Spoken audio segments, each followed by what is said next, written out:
श्रृंगी ऋषि ने यह कह दिया कि जिस कुलांगार राजा ने हमारे पिता के गले में मरा हुआ सर्प डाला है, आज के ठीक 7वें दिन उसी राजा को इसी सर्प का पूर्वज जो तक्षक है, उस तक्षक के डस लेने से उस राजा की मृत्यु हो जाएगी। अब इधर समीक मुनि को जब पता चला तो इन्हें बड़ा पश्चाताप हुआ। अरे बोले, वो तो हमारे राजा हैं, हम सबका पालक, हम सबके पालक हैं, पालन करने वाले हैं, तुम्हें ऐसा नहीं करना चाहिए। गुरुकुल के छात्रों को भेजे राजा परीक्षित के यहाँ पर संदेशा भिजवाए कि तुम्हें श्राप लग चुका है, आज के ठीक 7वें दिन तक्षक सर्प के डस लेने से तुम्हारी मृत्यु हो जानी है, अब तुम अपने मुक्ति का साधन ढूंढ लो। राजा परीक्षित को जब यह संदेश मिला तो राजा परीक्षित को कष्ट नहीं हुआ, वो प्रसन्न हुए। क्यों? महल में पहुंचने के बाद वो अपने सिर से मुकुट उतार करके रख दिए ना, तो कलयुग का प्रवेश तो उस मुकुट के स्वर्ण में था। अब उनकी बुद्धि, चित्त बुद्धि उनकी शुद्ध हो गई।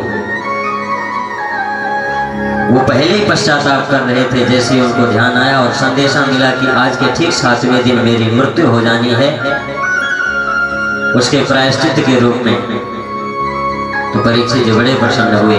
अब तो वो सब कुछ राजपाट छोड़ करके गंगा जी के किनारे जाकर के बैठ गए। और गंगा जी के किनारे, अब देखो, जहां पर राजा पहुंच जाए तो वहां प्रजा का पहुंचना तो स्वाभाविक है। और पहले के जो साधु महात्मा थे वो सब के सब वहां पर गंगा जी के किनारे तट पर पहुंचे। राजा परीक्षित ने सभी से प्रश्न किया कि महाराज, हम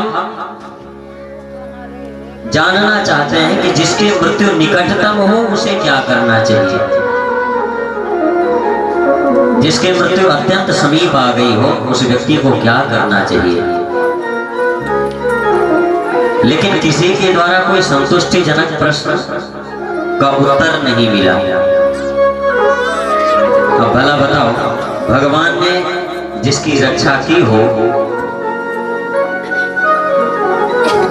उसका कल्याण होने से कोई रोक सकता है? भगवान की प्रेरणा से ही श्री सुखदेव जी महाराज वहां पर पहुंचते हैं। तत्रा भवत भगवान व्यास पुत्रो, वहां पर वेद व्यास के पुत्र श्री सुखदेव जी महाराज का आगमन होता है। बोलिए श्री सुखदेव जी महाराज की जय हो। सुखदेव जी महाराज का वहां पर आगमन होता है तो गुरु के रूप में स्वीकार करके राजा परीक्षित जी सुखदेव जी को व्यासपीठ पर बैठाते हैं, पूजन करते हैं और उनसे भी यही प्रश्न पूछते हैं कि महाराज, जिसकी मृत्यु आज के ठीक 7वें दिन होनी हो उस व्यक्ति को क्या करना चाहिए, कृपा करके आप हमें बताएं। तब राजा श्री सुखदेव जी महाराज ने राजा परीक्षित के इन्हीं प्रश्नों का जवाब पूरी श्रीमद् भागवत में दिया है। पूरी श्रीमद् भागवत राजा परीक्षित के इन्हीं प्रश्नों के उत्तर में ही भरी हुई है। प्रश्नोत्तर की ही कथा है यह, जो भागवत की कथा है यह प्रश्नोत्तरी कथा है। राजा परीक्षित जी प्रश्न करते हैं और सुखदेव जी उसका उत्तर देते हैं।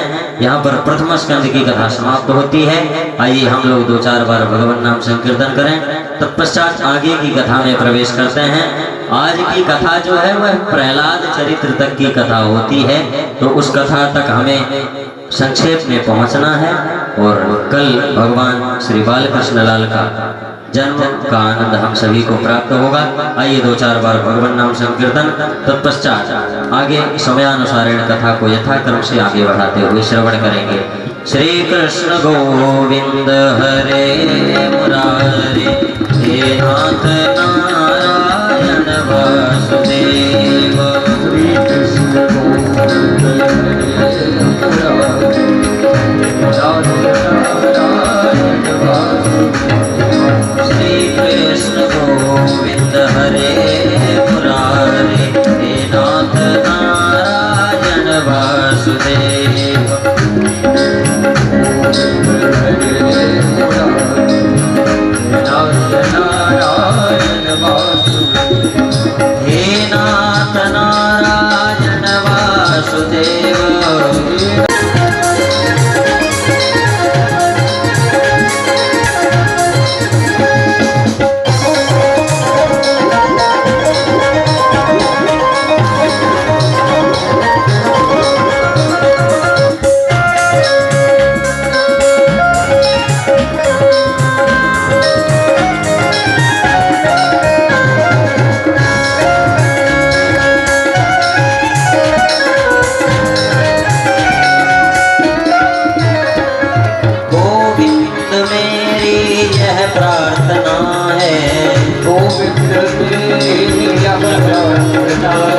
गोविंद मेरी यह प्रार्थना